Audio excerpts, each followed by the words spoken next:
अस्सलाम वालेकुम।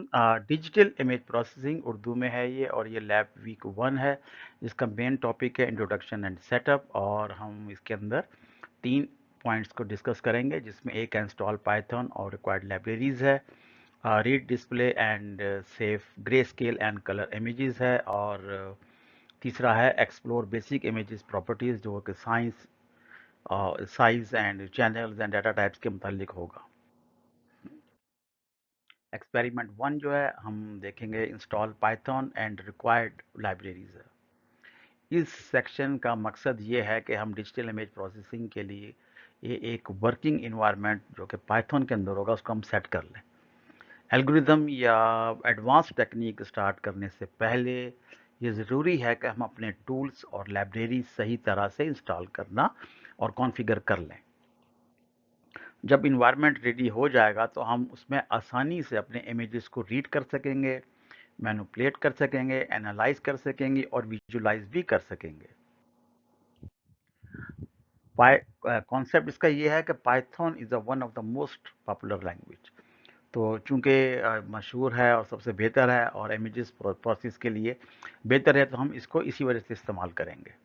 तो इसके अंदर नेमफाई है जो कि न्यूमेरिकल कंप्यूटिंग के लिए यूज़ होती है, अरेज और मैट्रिक्स के साथ फास्ट मैथमेटिकल ऑपरेशन करने के लिए होती है।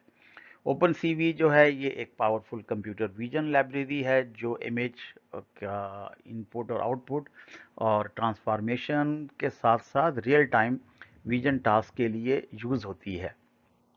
स्किट इमेज जो है वो इस लाइब्रेरी के अंदर इमेज प्रोसेसिंग एल्गोरिथम जैसे फिल्टरिंग के लिए, सेगमेंटेशन के लिए और फीचर एक्सट्रैक्शंस के लिए इस्तेमाल करते हैं। पिलो जिसका नाम PIL भी है और बेसिक लाइब्रेरी फाइल हैंडलिंग के लिए यूज़ होती है, जैसे JPG, PNG वैसे फॉर्मेट को रीड और राइट करना जानती है। मैटप्लोट्लिब ये मेनली विजुलाइजेशन के लिए इस्तेमाल होती है ताकि हम अपने रिजल्ट और इमेजेस को डिस्प्ले कर सकें। इन तमाम लाइब्रेरीज को मिलाकर हम एक कंप्लीट टूल किट बनाते हैं जो बिगिनर्स और प्रोफेशनल दोनों के लिए फ़ायदेमंद होती है। इंस्टॉल करते हैं एनाकोंडा को या प्लेन पाइथन को। अगर हम प्रोसीजर या कोड स्टेप की तरफ चलते हैं ताकि हम अपना digital image processing environment setup कर सकें। ये process simple step by step है। पहले पाइथन इंस्टॉल करेंगे या एक वर्चुअल इन्वायरमेंट बनाते हैं, रिक्वायर्ड लाइब्रेरी इंस्टॉल करते हैं और आखिर में हम चेक करते हैं कि ये सब कुछ सही चल रहा है या नहीं चल रहा। इस तरह हमारे पास एक क्लीन और कंट्रोल वर्कस्पेस आ जाती है जहां पे हम डिपेंडेंसीज ठीक से मैनेज कर सकते हैं। तो सबसे पहले क्या है जी, हम एनाकोंडा या सिंपल पाइथन इंस्टॉल करते हैं। एनाकोंडा बेहतर चॉइस है क्योंकि ये पैकेज मैनेजमेंट को आसानी के साथ बनाता है और साइंटिफिक लाइब्रेरी पहले से इंक्लूड होती हैं। और अगर आपके सिस्टम में ये पहले से इंस्टॉल है तो बहुत बढ़िया है, इससे बढ़कर क्या चीज़ हो सकती है। Create and active environment. अब हम कोंडा के ज़रिए एक इन्वायरमेंट बनाएंगे और उसकी कमांड लाइन ये वाली है, क्रिएट और इस इन्वायरमेंट का नाम जो है नेम्ड इन्फोग्राफिक है रखा है हमने ताकि ये हमारे DIP प्रोजेक्ट को दूसरे प्रोजेक्ट से अलग रखे, ताकि हमें लाइब्रेरी को अंदर कोई कॉन्फ्लिक्ट्स ना आए। इमेजेस का रखने का मकसद ही हमारा ये है। अब हमारा दूसरा एक्सपेरिमेंट है, हमने इंस्टॉल कर लिया सारा कुछ, सब कुछ चेक भी कर लिया हमने। अब जो है वो read display and safe grey scale and colour images होगा। आपको पता है कि ग्रे स्केल में सिर्फ एक चैनल होता है जो 0 से 255 तक इंटेंसली वैल्यूज शो करता है। 0 का मतलब ब्लैक है और 255 का मतलब जो है वो वाइट होगा। तो जो कलर इमेजेस हैं वो 3 चैनल के अंदर होते हैं, रेड होता है, ग्रीन है और ब्लू है, और इनको मिलाकर हम फुल कलर इमेजेस बनाते हैं। कुछ कॉमन इमेज फॉर्मेट्स जो हैं वो लाइक हैं, JPG है, कंप्रेस करता है फॉर्मेट है लेकिन लाउजी होता है, मतलब थोड़ा क्वालिटी बेहतर नहीं होती इसकी। जो पीएनजी है ये भी कंप्रेस्ड फॉर्मेट है, लेकिन लूजलेसली होता है, यानी इमेज क्वालिटी सेम रहती है, कुछ इतना खास नहीं करता। और बीएमपी जो है अनकम्प्रेस होता है, जैसे फाइल साइज बहुत ज़्यादा होता है, जिसकी वजह से इन डिफरेंसेस को समझना इम्पोर्टेंट है, ताकि हम जब हम अपना एक्सपेरिमेंट करना शुरू करें तो हमें बेहतर फाइल हम चूज़ कर सकें। ये आप देख सकते हैं कि बीएमपी और जेपीईजी के अंदर का फ़र्क है। अगर आप ज़रा क्लैरिटी ज़रा देखें इसको तो आपको अंदाज़ा हो जाएगा। और ये जो है ये पीएनजी है, transparent. Verify install libraries once the environment हमने इंस्टॉल कर लिया है, तो जब इन्वायरमेंट एक्टिवेट हो जाए तो हम पिप पीआईपी से इस्तेमाल करते हैं ताकि उसको इंस्टॉल कर सकें। और ये उसकी लाइन है जिसमें आपने इसको इंस्टॉल करके open CV Python skit image pillow numpy MATLAB से हम इसको करेंगे। ये लाइब्रेरी इमेज प्रोसेसिंग और विजुलाइजेशन के लिए एक बेसिक टूल प्रोवाइड करता है। और आखिर में हम चेक करेंगे कि सब कुछ इंस्टॉल हुआ है या नहीं। तो उसके लिए आप देखें प्रिंट लाइब्रेरी इंस्टॉल सक्सेसफुली है। अगर ये मैसेज बिना किसी एरर के शो हो जाए तो इसका मतलब है कि आपका इन्वायरमेंट सक्सेसफुली सेटअप हो गया है और यूज़ के लिए तैयार है, यूज़ करने के लिए तैयार है, आप इसको रेडी। अब हम इसके ऑब्जेक्टिव देखते हैं। इस एक्सपेरिमेंट का मकसद ये है कि हम पाइथन में इमेजेस को रीड, डिस्प्ले और सेव करना सीखें। हम दोनों टाइप की इमेजेस ग्रे कलर और कलर के साथ काम करेंगे, जो डिजिटल इमेज प्रोसेसिंग का बेसिक हिस्सा हैं। एक्सपेरिमेंट के आखिर में हम आप सीख लेंगे कि कैसे इमेजेस को कंप्यूटर से लोड करना है, स्क्रीन पर कैसे देखना है और अलग फॉर्मेट सेव करना कैसे होगा। तो इसकी जो टूल्स और लाइब्रेरी हम इस्तेमाल करेंगे इस एक्सपेरिमेंट के लिए, हम कुछ इंपॉर्टेंट पाइथन लाइब्रेरी यूज़ करेंगे। ओपन सीवी पाइथन है, CV2 है, इमेजेस को रीड करेगा, डिस्प्ले करेगा और सेव करने के लिए है। मैटप्लॉटलिब जो है वो जुपिटर नोटबुक या पाइथन स्क्रिप्ट में इमेजेस विजुलाइज करने के लिए है। और पिलो PIL जो है इमेजेस फाइल हैंडलिंग और फॉर्मेट कंजर्वेशन के लिए है। इन लाइब्रेरी के साथ पाइथन एक बहुत पावरफुल टूल बन जाता है, जो बेसिक इमेज प्रोसेसिंग और विजुलाइजेशन को पावर देता है, एक अच्छा करता है, बेहतर बनाता है।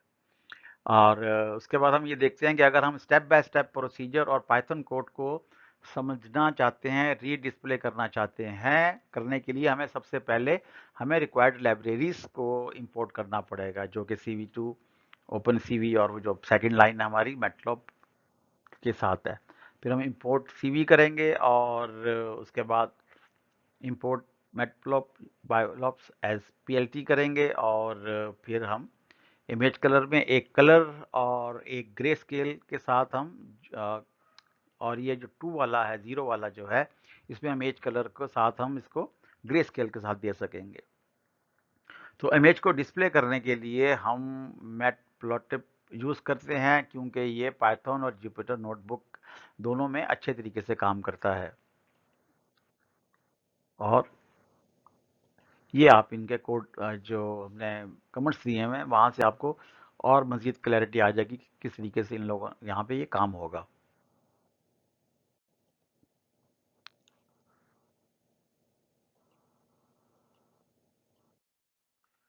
और ओपन सीवी जो है वो रीड करता है इमेजेस को, BGR को, while matplotlib expect RGB, so we need to convert the color space using उसमें। तो ये आ गई सारी उसकी वर्किंग आ गई।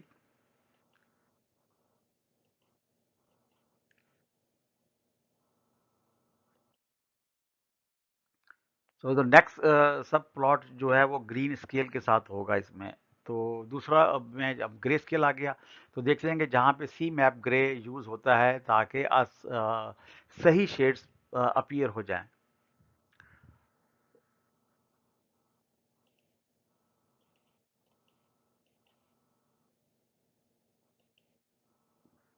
आखिर में हम दोनों इमेजेस को सेव करते हैं ताकि CW command CV2 dot in right की कमांड की मदद से। और अगर कोई एरर नहीं आता और फोल्डर में नया इमेज फाइल अपीयर हो जाती है, तो इसका मतलब है कि प्रोसेस सही तरह से एक्टिवेट हुआ है, चला है और अपने सक्सेसफुल इमेजेस को रीड भी कर लिया, डिस्प्ले भी कर लिया है और सेव भी कर दिया है। ये एक्सपेरिमेंट 2 की आप देख सकते हैं, कलर इमेजेस और ग्रे स्केल है। ठीक है, तो जो भी रिजल्ट हमारे पास आया है अभी वो इसी बेस के ऊपर है। एक्सपेरिमेंट 3 है एक्सप्लोर बेसिक इमेज प्रॉपर्टीज, जिसके ऑब्जेक्टिव्स हैं कि इस एक्सपेरिमेंट का मकसद सिर्फ ये होगा कि इमेज के बेसिक प्रॉपर्टीज जैसे साइज, रेजोल्यूशन, चैनल्स और डाटा टाइप को हम समझ सकें। इन प्रॉपर्टी को समझना इसलिए भी ज़रूरी है क्योंकि डायरेक्टली इमेज प्रोसेसिंग और एनालिसिस को काफ़ी इफ़ेक्ट करता है। एक्सपेरिमेंट के आखिर में हम देखेंगे कि पाइथन लाइब्रेरी को यूज़ करके हम प्रॉपर्टी एक्सट्रैक्ट और इंटरप्रेट करना सीख लेंगे। कॉन्सेप्ट हर इमेज कुछ बेसिक प्रॉपर्टी के ज़रिए डिस्क्राइब हो जाता है। तो इसमें सबसे पहले हम शेप को देखते हैं। इमेज का स्ट्रक्चर शो करता है, फॉर्मेट होता है जो कि हाइट, विड्थ और चैनल के ज़रिए इसकी रखी जाती है। मिसाल के तौर पर अगर हम 640 मल्टीप्लाई 480 आरजीबी इमेज का शेप हो तो 480 643 होता है। इसी तरह से अगर हम साइज को देखें तो इमेज का टोटल एलिमेंट का नंबर होता है, फार्मूला है HWC, जो हमने पहले बताया, height, width and channel. Data type ये बताता है कि पिक्सल वैल्यू किस फॉर्मेट में स्टोर होती हैं, जैसे यूनिट में 0 to 25 या फ्लोट में 0.0 से लेके 1.0 तक। रेजोल्यूशन डीपीआई जो है डॉट पर इंच का मतलब है कि जो प्रिंटली क्वालिटी से रिलेट होता है, स्क्रीन के पिक्सल काउंट से नहीं। इन चीज़ों को समझना से आप सही फॉर्मेट चूज कर सकते हैं और प्रोसेसिंग के दौरान एरर से बच सकते हैं। लाइब्रेरीज जो हैं वो इस्तेमाल होंगी इसके अंदर, वो ओपन CV2 है इमेजेस को लोड और इंस्पेक्ट करने के लिए है। नेमफाई जो है एरे को प्रॉपर्टीज जैसे शेप, साइज और डेटा टाइप चेक करने के लिए है। पिलोपिल जो है वो इमेजेस का मेटा डेटा जैसे रेजोल्यूशन देखने के लिए है। इन लाइब्रेरी के जरिए हम किसी भी इमेज का स्ट्रक्चर और करैक्टरिस्टिक्स को पूरी तरह से समझ सकते हैं। To explore basic properties of an image, इस एक्सपेरिमेंट में हम एक सिंपल पाइथन प्रोग्राम लेंगे जिसमें हम इमेजेस का बेसिक प्रॉपर्टी जैसे शेप, साइज, डाटा टाइप और पिक्सल इन्फो को चेक करेंगे। और जो कोड है वो हम देख लेते हैं इसको किस तरह के, ये 3 इसके कोड की एग्जांपल्स हैं। अगर हम इसको देखें इंपोर्ट CV2 को, तो इसका मतलब ये है कि इमेज को लोड कर रहा है, इंस्पेक्ट कर रहा है। नेम5 वाले को अगर देखें तो इमेजेस की न्यूमेरिकल प्रॉपर्टीज चेक करने के लिए है। और तीसरा जो है पिलोपिल जो है, यहाँ पर इमेजेस का मेटा डाटा जैसे फॉर्मेट और DPI चेक करने के लिए है। अब हम कुछ इन इम्पोर्टेंट प्रॉपर्टीज को प्रिंट करके देखते हैं। जैसे शेप है, प्रिंट की शक्ल में आएगी आपके सामने। साइज है और प्रिंट डाटा टाइप है। तो प्रिंट में हम और ये आ गया, पिक्सल का साइज आ गया। और शेप के अंदर क्या है कि जी बताता है कि हाइट, विड्थ और चैनल क्या है। साइज में टोटल नंबर ऑफ पिक्सल कितने हैं और उसका कम्बिनेशन क्या है।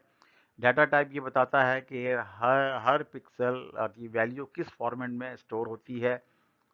और पिक्सल 50-50 हमें ये बताता है कि एक स्पेसिफिक पिक्सल के कलर वैल्यूज शो करता है।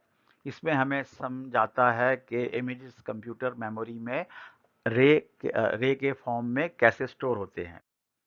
अब यहाँ पर एक ऑप्शनल जो हम उसको करते हैं, चेक डेट मेटा डेटा के हवाले से है। और इसकी जो print format im.format mode im.mod DPI and im.info get DPI। तो अगर हम यहाँ देखें इसको, जो 3 हमने यहाँ पे कलर दिए हुए हैं हमने, तो आप देख सकते हैं कि यहाँ पर IM फॉर्मेट से क्या है, टेलर बताता है हमें कि फॉर्मेट का कौन कौन सा इसका फॉर्मेट है। जो im.mod है वो बताता है कि इमेजेस जो है वो RGBA है या ग्रे स्केल के अंदर है। और इन्फो जो है वो रेजोल्यूशन बताता है, देख सकता है कि अगर हम कौन सी अगर उसकी वैल्यूज़ है। ये एक्स्ट्रा इन्फॉर्मेशन हमें फाइल की मेटा डेटा को डेटा के साथ रिलेट करने में मदद करते हैं।